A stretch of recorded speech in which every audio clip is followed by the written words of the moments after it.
உணவு முசியம். இந்த வீடியோவில் நம்ம ஒரு வடகரி பார்க்க போகிறோம். நான் பச்சை பயிரில் வடகரி செஞ்சுருக்கேன். பட் நீங்கள் எந்த பருப்புலையும் செய்யலாம்.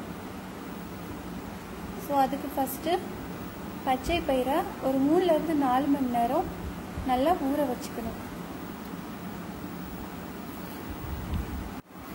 1 கப் பச்சை பயிரை ஒரு 4 மணி நேரம் ஊற வச்சு நம்ம வடைக்கு எப்படி அரைக்கிறோமோ அந்த மாதிரி தண்ணி விடாமல் அரைச்சிக்கணும்.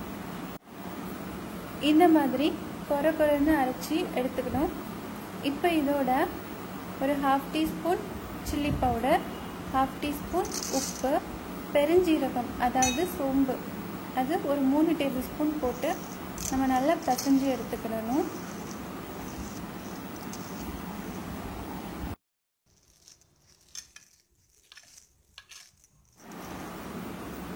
பிசைஞ்ச மாவை ஒரு பெரிய பாலாக உருட்டி தவாவை நல்லா சூடு பண்ணிட்டு இந்த மாதிரி தட்டி விட்டுக்கணும். ஒரு மீடியம் ஃப்ளேமில் வச்சு நம்ம இதை பொறுமையாக குக் பண்ணணும். இது குக் பண்ணுறதுக்கு கொஞ்சம் டைம் எடுக்கும், ஏன்னா உள்ளேயும் நல்லா வேகணும். அதனால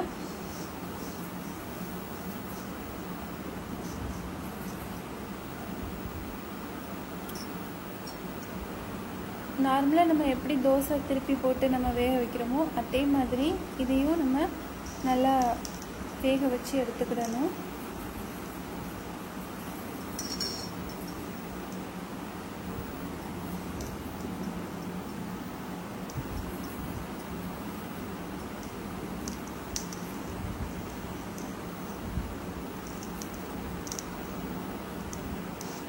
ஒரு பக்கம் லேசாக வெந்துட்டுனாலே அது கொஞ்சம் நகர ஆரம்பிச்சிடும். அப்போ நம்ம ஒரு பக்கமாக அதை ஒதுக்கி விட்டுட்டு அதே தவாவில் எக்ஸ்ட்ரா ஒரு 2 வடை நம்ம தட்டி போட்டோம்னா வேலை கொஞ்சம் ஈஸியாக முடிஞ்சிடும்.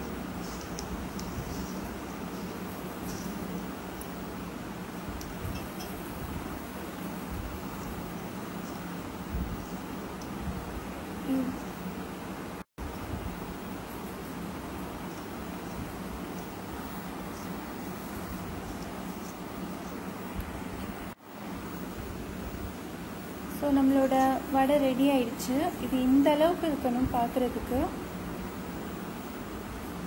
இது நீங்கள் ஒரு நல்ல டீ டைம் ஸ்நாக்காக கூட சாப்பிடலாம். இப்படியே இப்போ இதை என்ன பண்ணணும்னா நல்லா உடச்சி விட்டுக்கணும். நம்ம வடை கறி பண்ணணும்னா இதை முடிஞ்ச வரைக்கும் நல்லா சின்ன சின்ன பீசஸாக உடச்சிக்கணும்.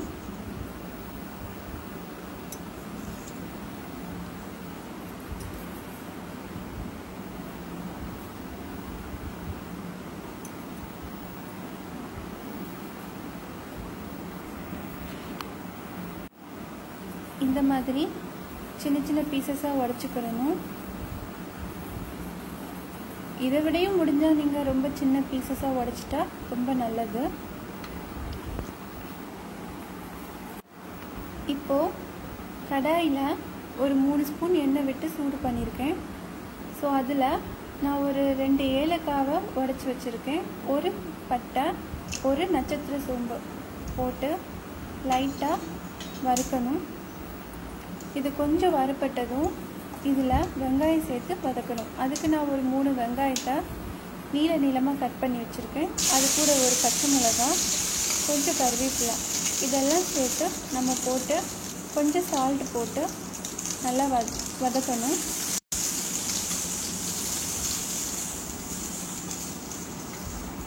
இது கொஞ்சம் வதங்கினதும் இது கூட தக்காளி சேர்த்துக்கிடணும். நான் 2 பெரிய தக்காளியை குட்டி குட்டியாக நறுக்கி எடுத்து வச்சுருக்கேன். ஸோ இது கொஞ்சம் வதங்கட்டும். இது கொஞ்சம் வதங்கினதும் அதையும் இது கூட போட்டு நம்ம வதக்க ஆரம்பிச்சிடலாம்.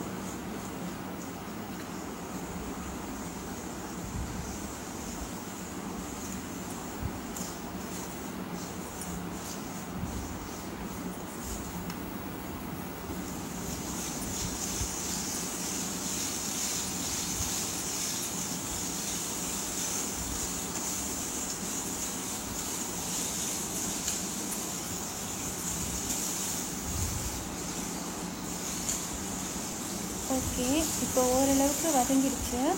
இப்போ இந்த ஸ்டேஜில் நம்ம தக்காளியை சேர்த்துக்கலாம்.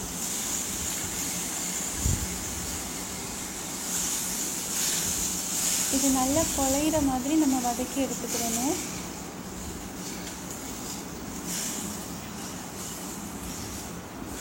உங்களுக்கு விருப்பம் இருந்துச்சுன்னா நீங்கள் இஞ்சி பூண்டு பேஸ்ட்டு சேர்த்துக்கலாம். பட் நான் அதை ஸ்கிப் பண்ணிட்டேன்.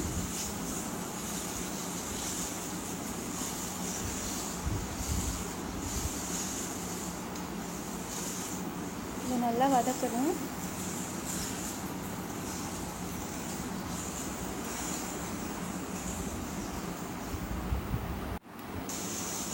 இப்போ இது நல்லா குழஞ்சி வந்துடுச்சு. இப்போ இந்த ஸ்டேஜில் நம்ம மசாலா சேர்த்துடலாம். அதுக்கு நான் 1/2 டீஸ்பூன் மஞ்சள் தூள், ஒரு 3 ஸ்பூன் மல்லித்தூள், அப்புறம் ஒரு 1/2 ஸ்பூன் சில்லி பவுடர் தான் நான் இது கூட சேர்க்க போகிறேன். அதுக்கப்புறம் நம்ம வந்து சிக்கன் குழம்பு தூள் சேர்க்குறோம் 1 ஸ்பூன். ஸோ அதனால தான் நான் 1/2 ஸ்பூன் சேர்த்துருக்கேன். நம்ம குழம்பு தூள்லேயும் காரம் இருக்கும், அதனால நான் காரம் வந்து கொஞ்சம் கம்மியாக சேர்த்துருக்கேன். அதில் நிறைய தண்ணி விட்டு இந்த மாதிரி நல்லா கொதிக்க விடணும். இது நல்லா கொதித்ததுக்கப்புறம் நம்ம பொடிச்சு வச்சுருக்கிற அந்த வடையை இது கூட சேர்க்கணும். ஸோ தண்ணி கொஞ்சம் நிறையவே ஊற்றிக்கோங்க, ஏன்னா இந்த வடை வந்து ரொம்ப ஹார்டாக இருக்கும், ஏன்னா நம்ம பச்சை பயிரில் பண்ணியிருக்கோம். ஸோ தண்ணி நிறைய விட்டு இதை முடிஞ்ச வரைக்கும் நல்லா வேக விடுங்க.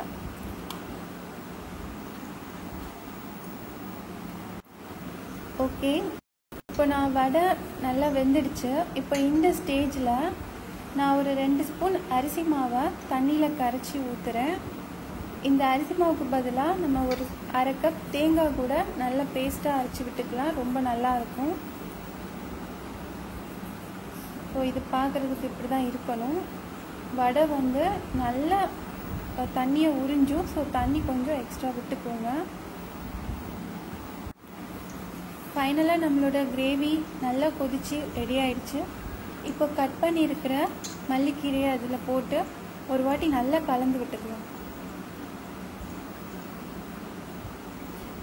இந்த ரெசிபி பண்ணுறதுக்கு கொஞ்சம் டைம் ஆகும். ஒருவேளை நீங்கள் வடைப்பருப்பில் எடுத்துக்கிட்டிங்கன்னா கொஞ்சம் குயிக்காகவே ரெடி ஆகிடும். நான் பச்சை பயிரில் எடுத்துக்கிட்டனால கொஞ்சம் டைம் ஆகிருக்கு. ஸோ நம்மளோட வடைக்கறி ரெடி ஆயிடுச்சு. இந்த பச்சை பயிர் வடைக்கறி உங்களுக்கு பிடிக்கும்னு நான் நம்புகிறேன். இது இட்லி, தோசை, ஆப்பம், இடியாப்பம் எல்லாத்துக்குமே ரொம்ப சூப்பரான ஒரு ரெசிபியாக இருக்கும். உங்கள் எல்லாருக்குமே இந்த வீடியோ பிடிக்கும்னு நான் நம்புகிறேன். உங்களுக்கு இந்த வீடியோ பிடிச்சிருந்ததுன்னா ஒரு லைக் கொடுங்க, ஷேர் பண்ணுங்கள், புதுசாக பார்க்குறவங்க சப்ஸ்கிரைப் பண்ணுங்கள். வீடியோ பார்த்ததுக்கு ரொம்ப நன்றி.